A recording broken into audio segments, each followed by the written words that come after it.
Woman might be escalating with me, although she has a long-term BF. I wanted to elaborate on some things I mentioned before and give context. I have worked with this particular girl for 2 years, both 25 of age. I initially formed interest in her, but soon found out she has a BF and things were casual. At some point, things changed, and the way she acted towards me changed. After coming back from a month-long medical leave, she changed. All of a sudden, she started wearing more makeup and putting on a lot of strong perfume, which shouldn't be a biggie. If there were work events, she would go. And only if I would go, and if I didn't, she would also not go.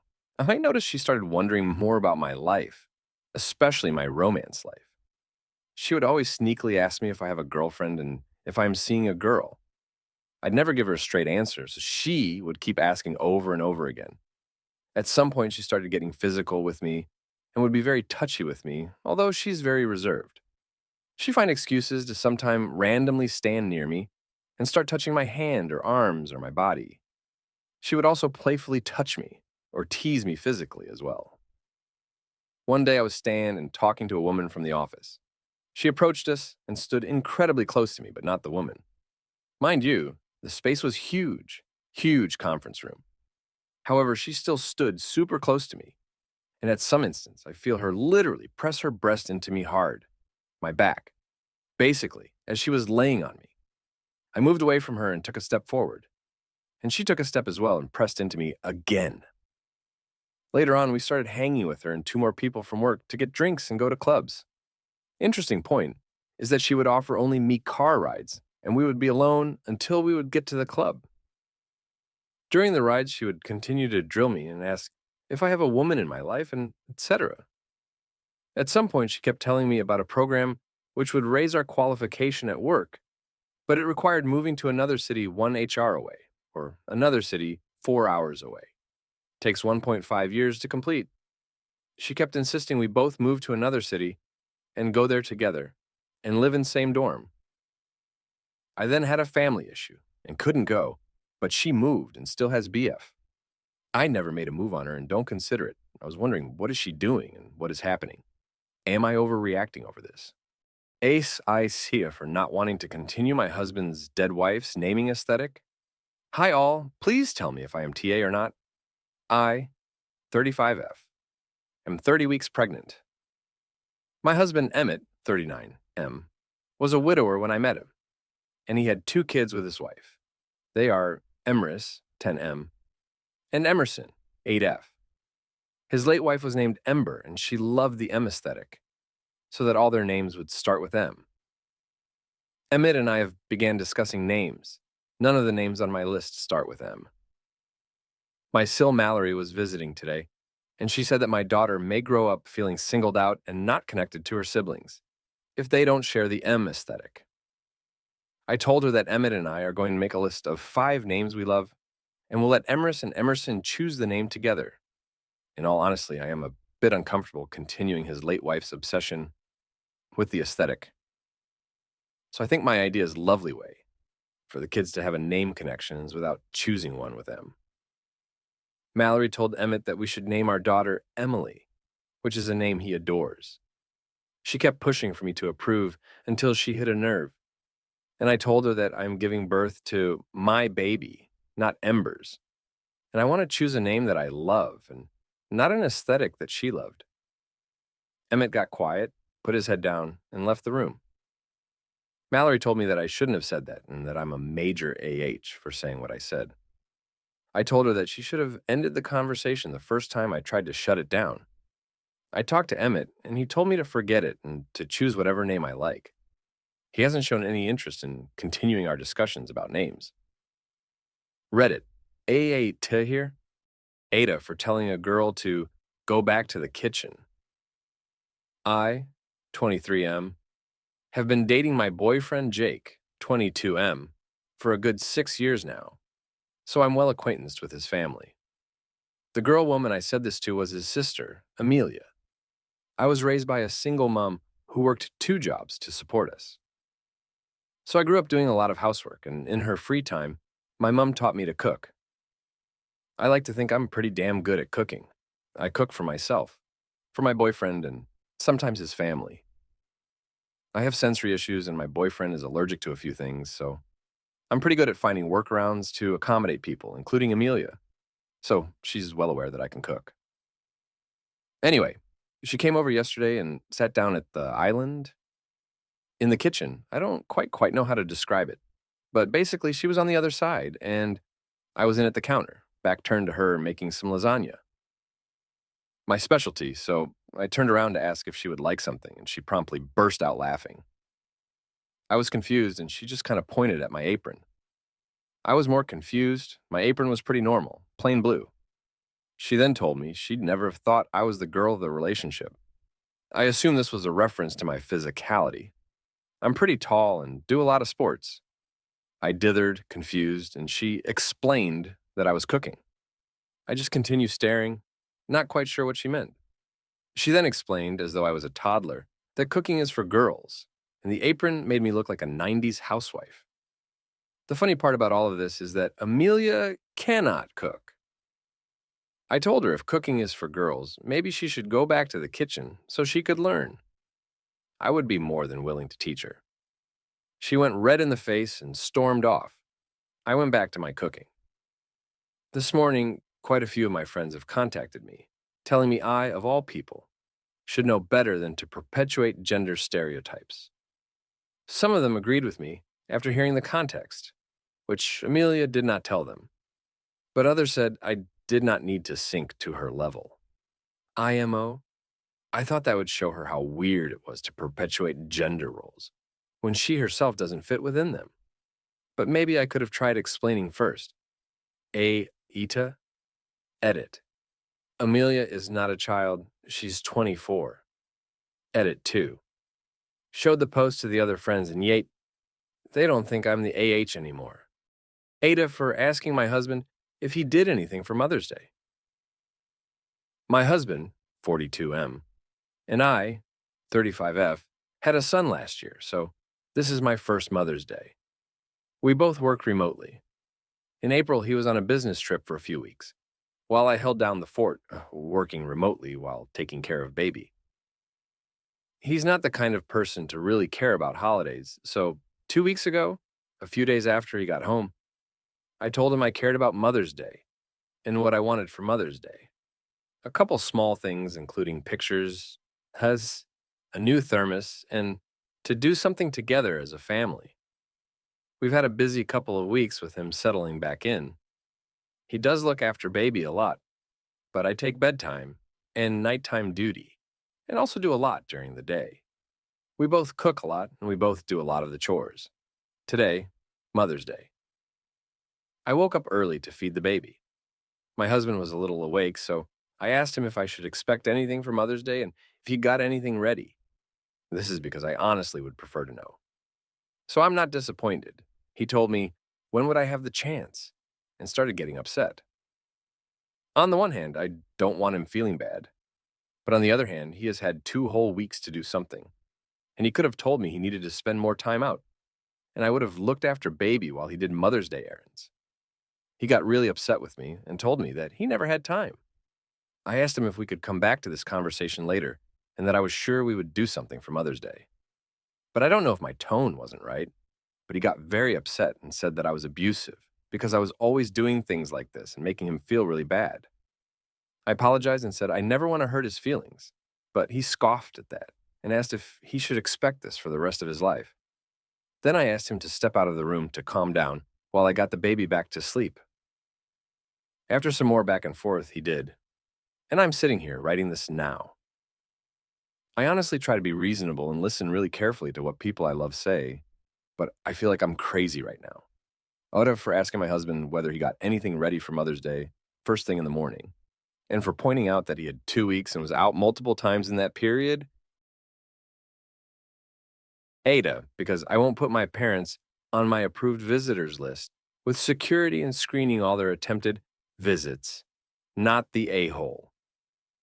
I love my parents and my little brother. I'm not going low, no contact with them.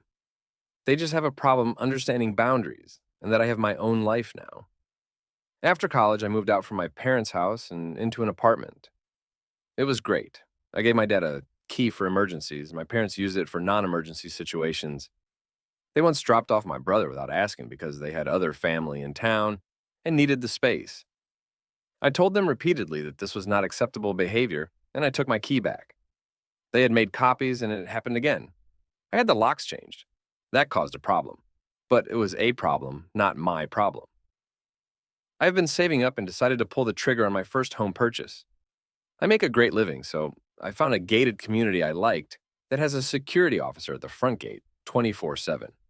I'm dating, but my boyfriend doesn't live with me. I like the safety of my neighborhood. I did not give my parents a key. I also didn't put them on the approved visitors list. My boyfriend has a key and is on the list. Security doesn't need to call me to see if he can come in. So they cannot just pop by. They can't just drop off some groceries for me. My mom can't come do some cleaning. My dad can't come do maintenance. Well, they can do all these things. They just need my permission first. And they hate it. They keep asking me for a key and to be put on the list. I just remind them that they have proven to be untrustworthy in the past. This sets them off. They start saying that they aren't thieves and yada yada. I'm not going to change my mind, but they are adamant that I am treating them poorly. Ada for not wanting to share a personal sized pizza with 3 other people. This is my first time posting anything, and I'm on mobile, so unsure if I'm doing it right. I, F35, am gluten free, celiac, and have been for over half my life. My husband, M35, is not. We had 2 friends stopping by for dinner who are also not gluten free. My husband suggested we get pizza and mentioned to me that one of the friends only eats chicken, as far as meat goes. So I should factor that into my order. I said, well, that doesn't really affect me since I wasn't planning on sharing, but noted. I'll see what options they have for her. Husband freaks out at me because apparently I'm being ungrateful. He asked why I didn't want to share, and I said, the gluten-free pizzas are basically personal pizzas, and I regularly eat the whole thing when we order it. I'm supposed to offer half of mine to other people when I can't eat what they're eating? He wouldn't hear me at all and said if I didn't want to share, I could pay for my own pizza myself. I don't really care about paying for it myself, but the idea that I'm supposed to give away some of my dinner when I can't eat what other people are eating is stupid to me. It's not like we are ordering every pizza gluten-free. It just doesn't make sense.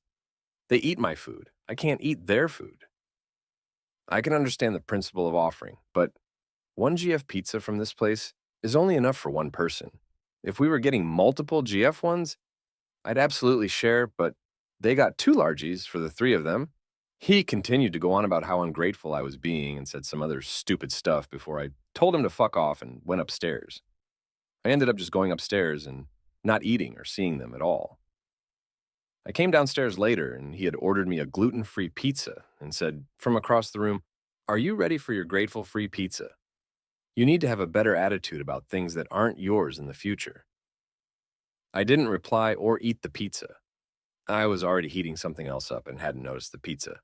But I will eat it later because I'm pregnant and starving all the time. Just for the record, this has happened before. Several years ago, where we ordered pizza and only 1 GF for me. And it arrived and everyone thought mine looked super good. I don't order regular pepperoni tomato sauce. So the 4 other people, husband included, took over half my pizza before I even got a bite.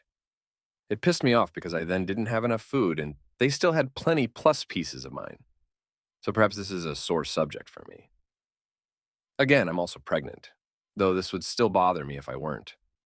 Ada for not reimbursing my son's mom for his sleepaway camp.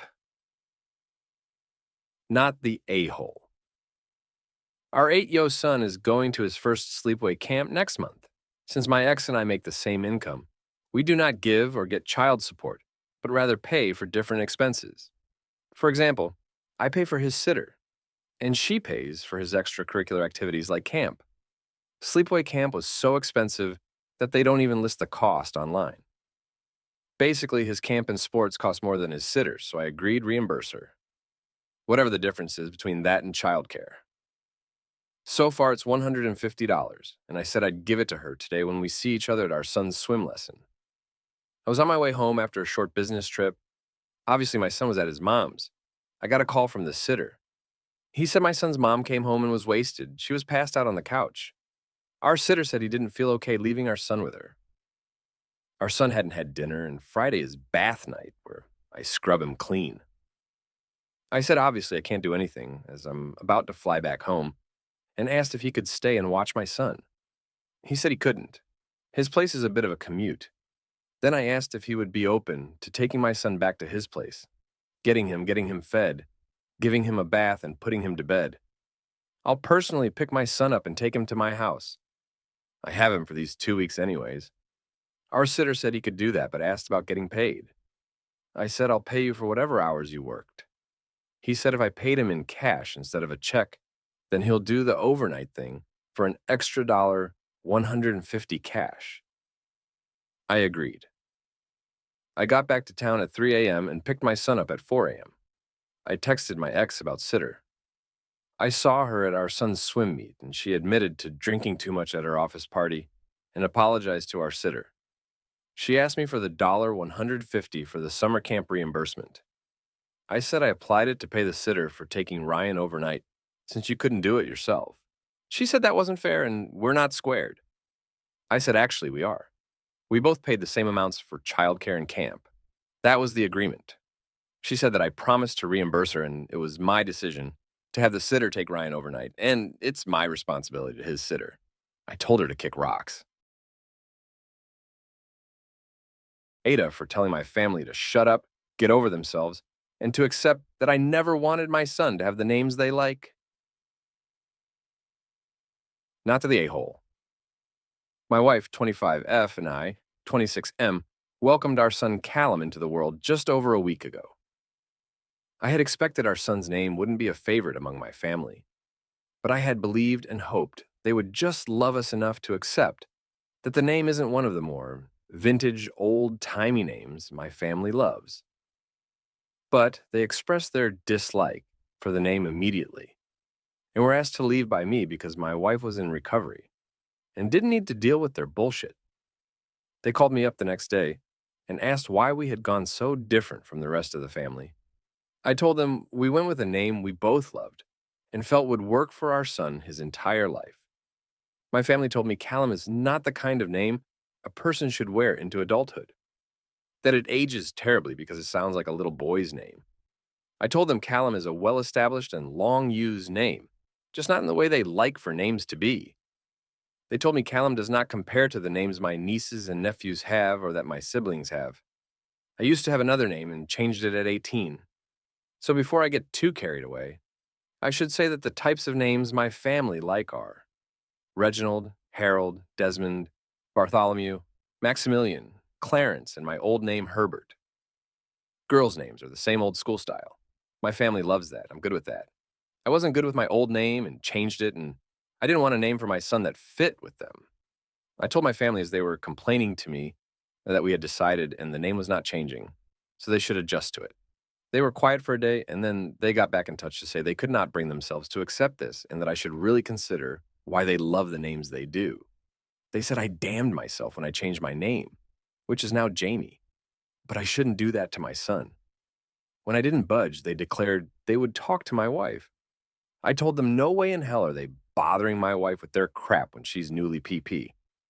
We got into a fight, and I told them to stop calling if they couldn't let it go. They showed up yesterday to see our son again, and I wasn't going to let them inside, but my wife, who knows what's been going on, thought maybe seeing Cal again would calm them down. It didn't. They started on the name shit again, and they did attempt to go through my wife, which is when I may have stepped over the line. I told them to shut up and get over themselves about the name, because my wife and I love it and we're not changing it for them. And they need to accept I never wanted my son or any kids. I'd have to have names they like. I told them they knew that from the time I went to the effort and cost to change my own name. And I told them they had gone too far trying to pester my wife after being warned not to. They said I didn't need to be so rude to get my point across, and I believe I did. But I'm also doubting if I went too far. Ada for not wanting to share a personal-sized pizza with 3 other people. This is my first time posting anything, and I'm on mobile, so unsure if I'm doing it right. I, F35, am gluten free, celiac, and have been for over half my life. My husband, M35, is not. We had two friends stopping by for dinner who are also not gluten free. My husband suggested we get pizza and mentioned to me that one of the friends only eats chicken as far as meat goes, so I should factor that into my order. I said, well, that doesn't really affect me since I wasn't planning on sharing, but noted I'll see what options they have for her. Husband freaks out at me because apparently I'm being ungrateful. He asked why I didn't want to share, and I said, the gluten free pizzas are basically personal pizzas, and I regularly eat the whole thing when we order it. I'm supposed to offer half of mine to other people when I can't eat what they are eating? He wouldn't hear me at all and said if I didn't want to share, I could pay for my own pizza myself. I don't really care about paying for it myself, but the idea that I'm supposed to give away some of my dinner when I can't eat what other people are eating is stupid to me. It's not like we are ordering every pizza gluten free. It just doesn't make sense. They eat my food. I can't eat their food. I can understand the principle of offering, but one GF pizza from this place is only enough for one person. If we were getting multiple GF ones, I'd absolutely share. But they got two larges for the three of them. He continued to go on about how ungrateful I was being and said some other stupid stuff before I told him to fuck off and went upstairs. I ended up just going upstairs and not eating or seeing them at all. I came downstairs later and he had ordered me a gluten free pizza and said from across the room, are you ready for your grateful free pizza? You need to have a better attitude about things that aren't yours in the future. I didn't reply or eat the pizza. I was already heating something else up and hadn't noticed the pizza, but I will eat it later because I'm pregnant and starving all the time. Just for the record, this has happened before several years ago, where we ordered pizza and only one GF for me, and it arrived and everyone thought mine looked super good. I don't order regular pepperoni tomato sauce, so the four other people, husband included, took over half my pizza before I even got a bite. It pissed me off because I then didn't have enough food, and they still had plenty plus pieces of mine. So perhaps this is a sore subject for me. Again, I'm also pregnant, though this would still bother me if I weren't.